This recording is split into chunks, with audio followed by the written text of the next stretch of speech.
بسم الله الرحمن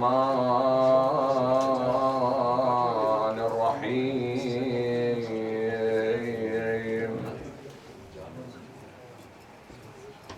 صلى الله عليك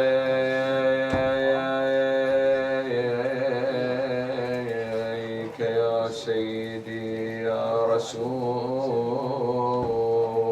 الله. السلام عليك يا مولاي يا حبيب الله، وعلى ابن عمك أمير المؤمنين وسيد الوصيين، وعلى ابنتك المظلومة المقهورة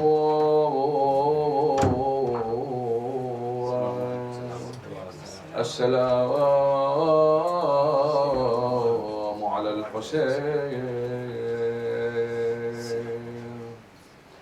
السلام على الرؤوس الشايلات،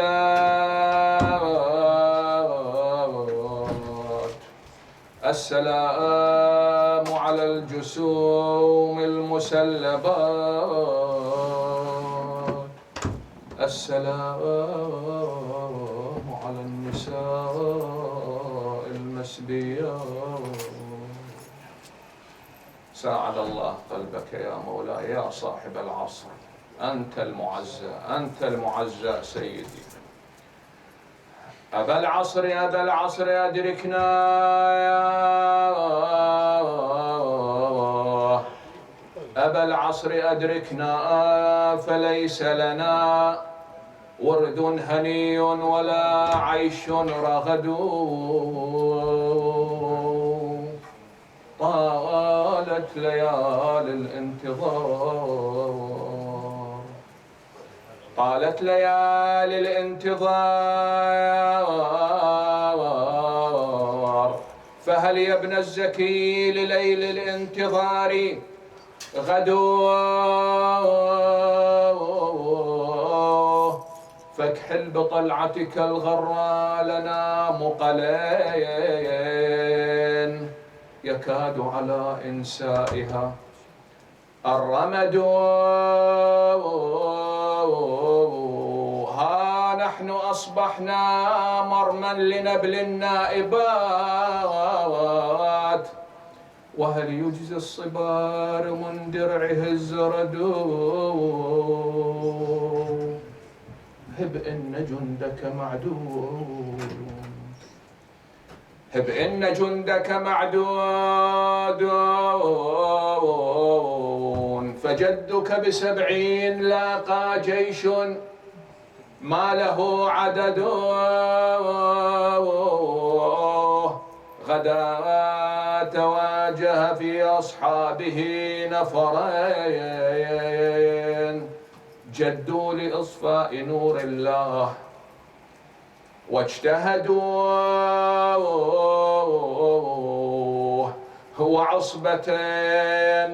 وعصبتين جحدوا حق الحسين، كما بالأمس حق أبيك المرتضى جحدوا،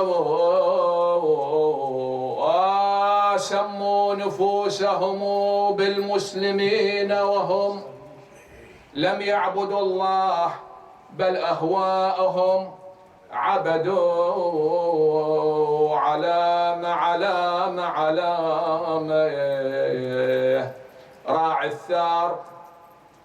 الثار ما يظهر علامة، وينصب للتانون علامة علامة علامة، نسب متون عماته علامة علامة، بضرب سياط وزجرال مي، اي والله ضرب سياط وزجرال،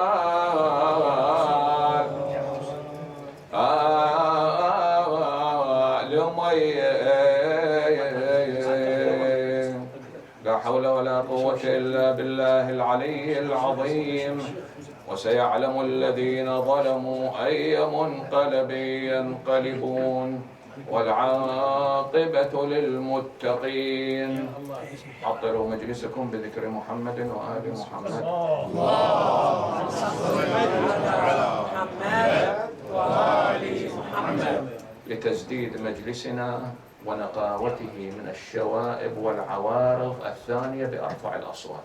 اللهم صل على محمد وآل محمد. التوفيق لقضاء حوائج إمامنا الثالثة بأرفع الأصوات.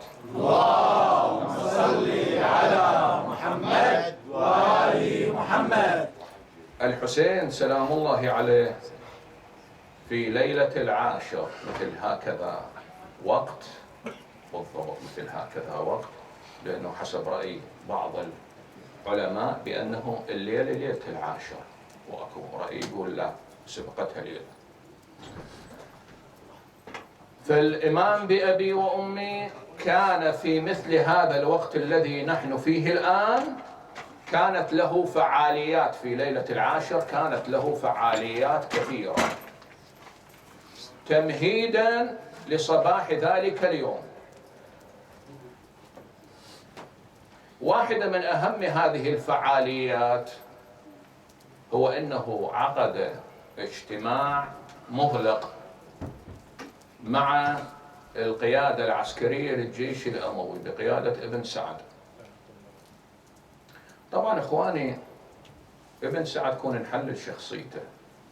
ابن سعد فرد شخصية مهزوزة متذبذبة مترددة مهزومة، طامع للدنيا، مستعد يضحي بكل شيء من أجل الدنيا. رسول الله صلى الله عليه وآله يوم من الأيام عندما مر به ابن سعد نظر إليه نفر منه وقال: يكون في قوم يأكلون دين الله بألسنتهم كما تلحس البقرة الأرض بلسانها. جاي تلاحظ أمير المؤمنين سلام الله عليه يقول عن ابن سعد: كيف بك إذا خيرت بين الجنة والنار واخترت النار. ولهذا سعد بن أبي وقاص أبوه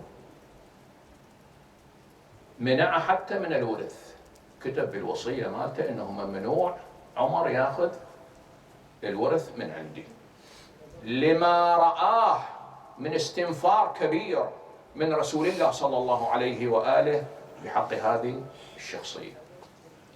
عمر بن سعد يكفيه أنه تبوأ بهذه الجريمة النكراء. عمر بن سعد هذا هو أول من بدأ وأعطى الأوامر لقتل سيد الشهداء. اشهدوا لي عند الأمير بأني أول من رمى. عمر بن سعد هو أول من جرأ القوم على سلب بنات رسول الله وعلى سلب الحسين وأخوان الحسين وأولاد الحسين. أول واحد سلب من الحسين هو عمر بن سعد. عندما قتل الحسين سلب درعه ولبسه حتى يشجع الجيش بأن يقدموا على هذا العمل. عمر بن سعد شعل مشعل ورماه على خيام بنات رسول الله صلى الله عليه وآله. أحرقوا، شو يقول؟ أحرقوا بيوت الظالمين. هذه البيوت التي كانت منزل الوحي والتنزيل، هذه البيوت التي أذن الله أن ترفع ويذكر فيها اسمه، هذه البيوت التي كانت ملجأ للفقير والمحتاج وطالب العلم والمسكين جاي تلاحظ عمر بن سعد هو الذي أصدر أوامره للخيل بأن تدوس الأعوجية، بأن تدوس على صدر الحسين وتضربه وتقلبه ظهرا على بطن، وبنات الرسالة يسمعن تكسر أضلاع الحسين كما تتكسر القوارير. وماذا يقول؟ هو النداء مالته يقول: يا خيل الله اركبي وبالجنة ابشري، وعلى صدر الحسين رضي. عمر بن سعد شو تقول عن هالرجل هذا؟ ياخذنا الوقت في هالموضوع هذا. زين، هذا وكل ما يحمل وكل ما يحمل نجد بأن الحسين اجتهد في أن يلتقي بابن سعد ويستميل إليه. عجيبة، واقعا سؤال وعلامة استفهام كبيرة. إنه ابن سعد شو راح يضيف لك؟ ابن سعد لو انتقل إلى المعسكر مالتك شو يضيف لك؟ أنتم 72 تصيرون 73، رقم واحد هو فقط. 90 تصيرون 91، هو مو أكثر من هذا. ولكن نجد بأن الحسين اجتهد في أن يلتقي بابن سعد، وفي هذه اللحظات الحرجة اللي احنا عليها الآن، ويستميله إليه وينصحه. ليش؟ أولا إخواني، احنا القاعدة العريضة انه هؤلاء بأبي وأمي أهل بيت رحمة، والله فتح أبوابهم أمام العصاة من الناس. هاي الاستمالة إلها أسبابها، التخصيص بعمر بن سعد إلها أسبابها. أولى هذه الأسباب صلة القرابة بين الحسين وبين عمر بن سعد. عن طريق علي الأكبر. علي الأكبر ليلى وسعد بن أبي وقاص أولاد خالة، لأنه ليلى أمها ميمونة بنت أبي سفيان، وسعد بن أبي وقاص جاي تلاحظ هو شنو؟ محنة بنت أبي سفيان، خوات. وهاي لعبوا عليها الأمويين هواية من طلع الأكبر بأبي وأمي يقاتل، رادوا يستميلونه، قالوا له: الله هو الرحم، لك رحم عندنا. الأمويين يقولون للأكبر: لك رحم عندنا، لك الأمان، أنت مأمن. قال لهم: بأبي وأمي رحم وصلة رسول الله أعظم.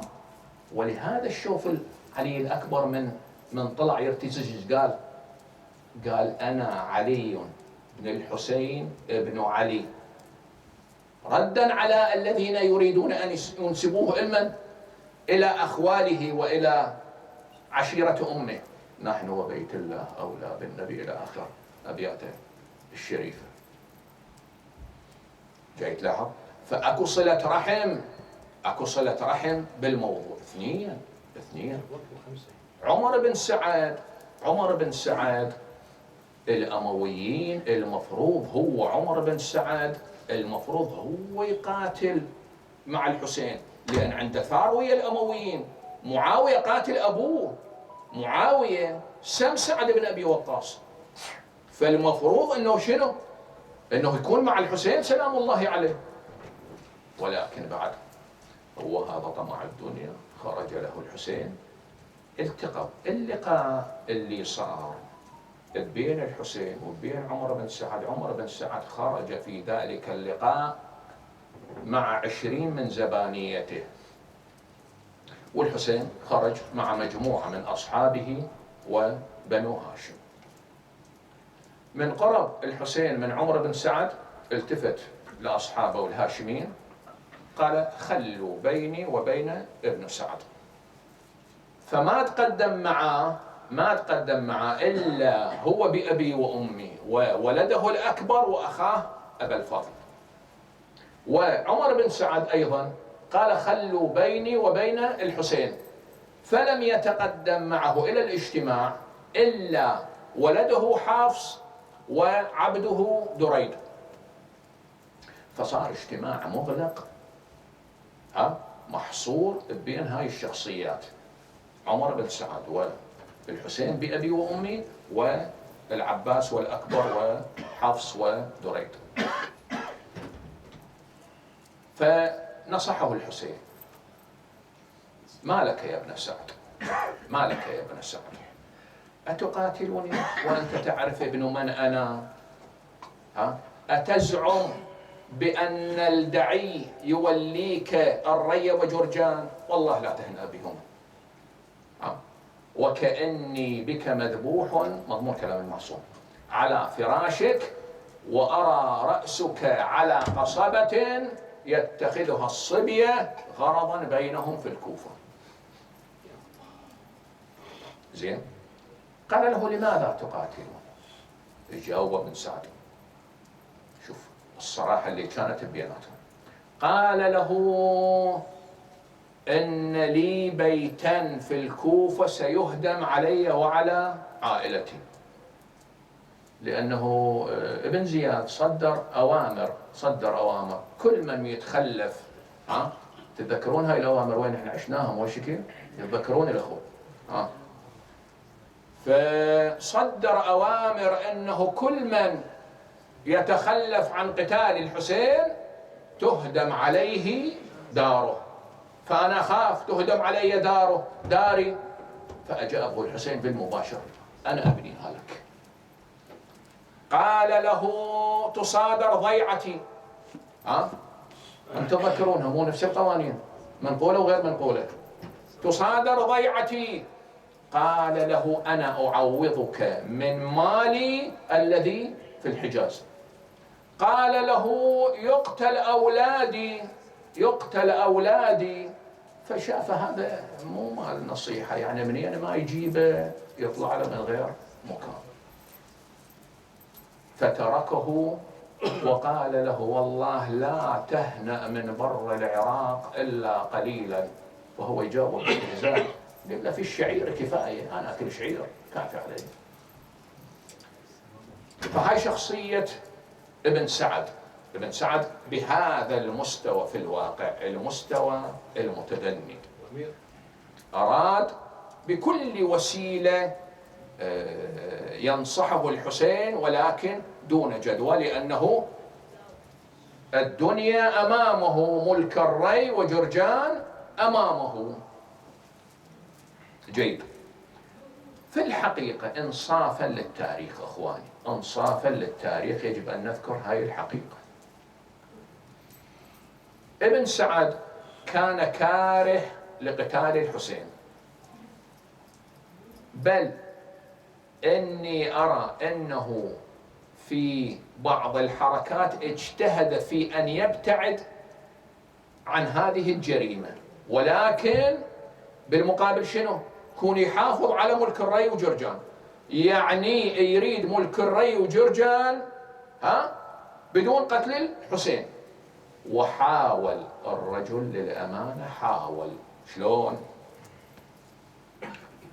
ودى واحد من زبانيته انه تروح تتفاوض ويا الحسين على موضوع البقاء، شوف شو يريد،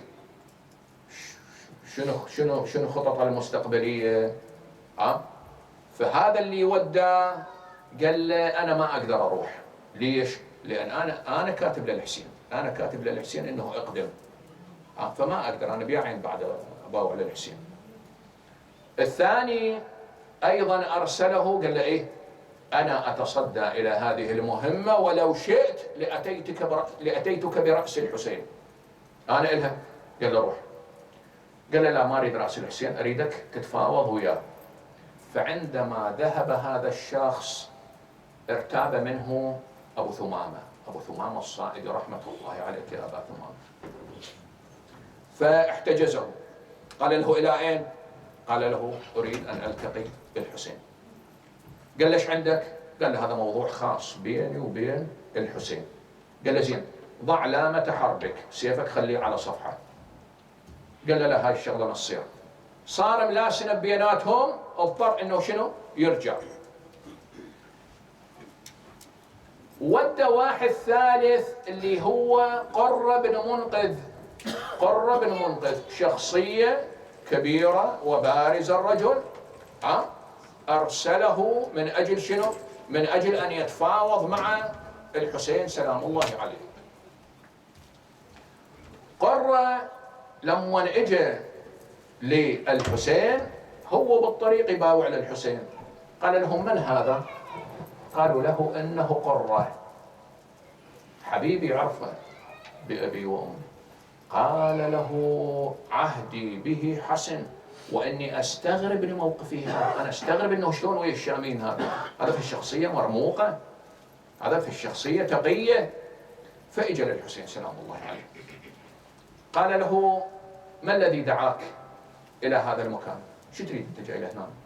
قال له أهل مصر كتبوا إلي وبايعوني أن أقدم نبايعك، فإن أبوني فدعوني أرحل إلى مكة أو المدينة أو إلى أي مصر من أمصار المسلمين.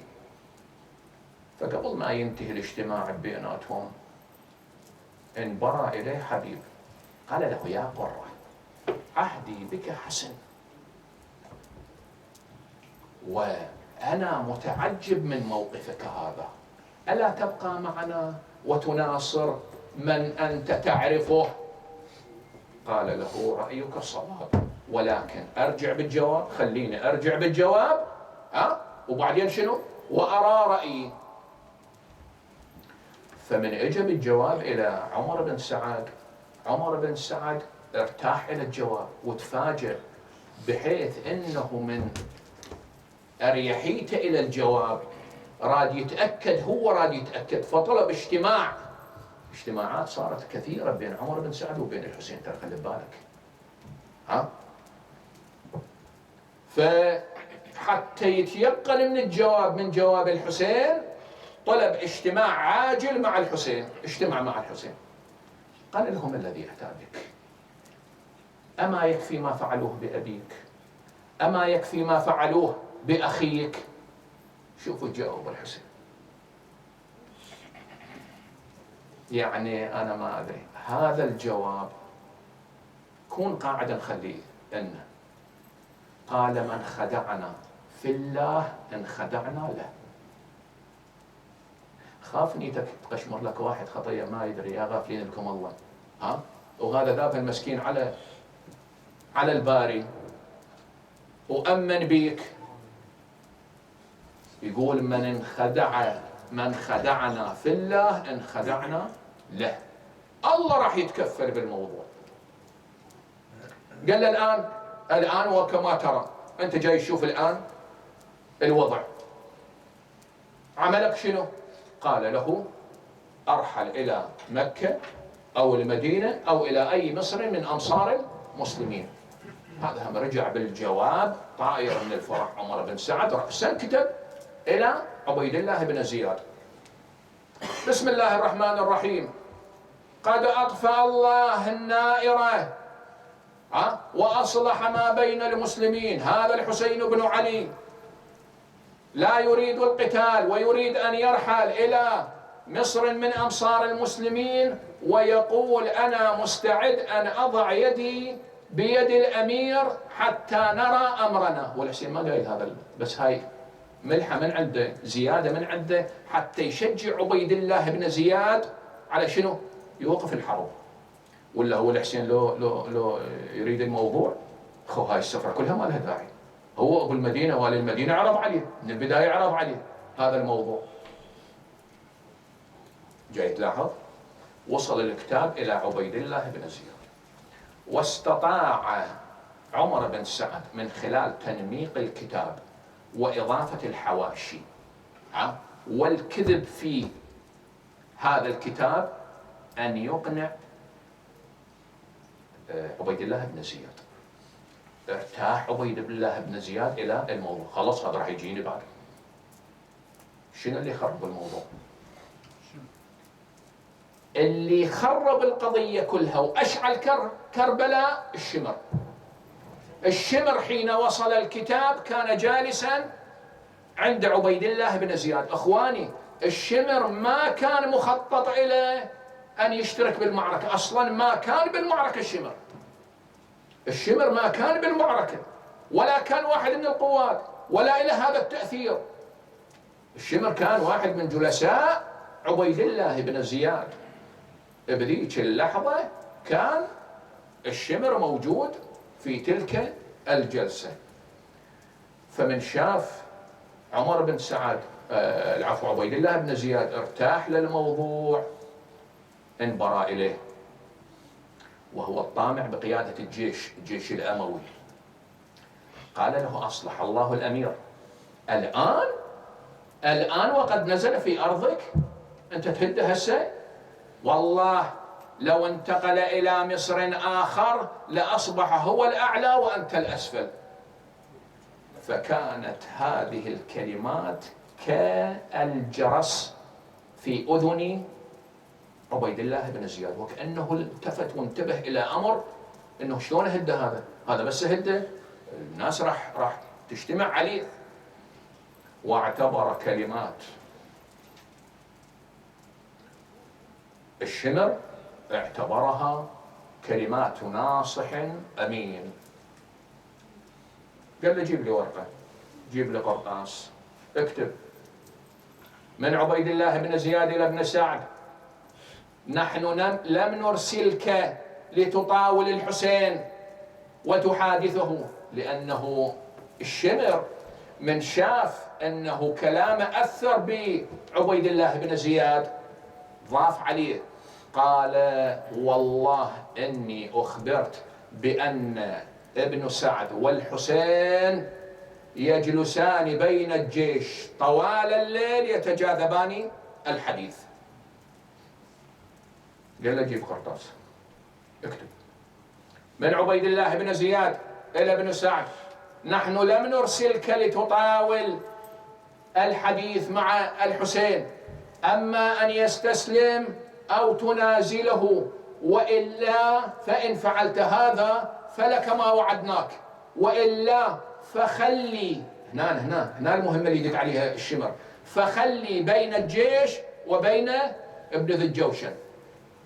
والسلام. أخذ الشمر الرسالة وأرسلها وذهب معها إلى أرض المعركة. لقى ابن سعد يسبح في النهر، فانتظره حتى أكمل لبسه وأعطاه الرسالة. وأخذنا الوقت ندخل في المصيبة. هكذا كانت أحداث كربلاء، هكذا كانت الأحداث السياسية اللي مرت في مثل هذه الساعات. الحسين سوى بمثل هذه الساعات هذا ما كان يفعله بأبي وأمي، كان يجتهد سلام الله عليه، ولكن عندما حان القتال يوم تاسع اخوان تحرك. خلي بالك، هاي النقطة المهمة، ولو استقطع من المصيبة، ولكن هاي نقطة جدا حساسة. انت الاحداث الان اللي تشوفها في كربلاء جاي ينقل لنا التاريخ ادق التفاصيل. شال عينه، جر انفاسه، التفت يمنه، التفت يسره. لو تصويرها ما صار بهالصورة هذه. الأمويون أرادوا أن يدفنوا هذه الأحداث برمتها. شلون؟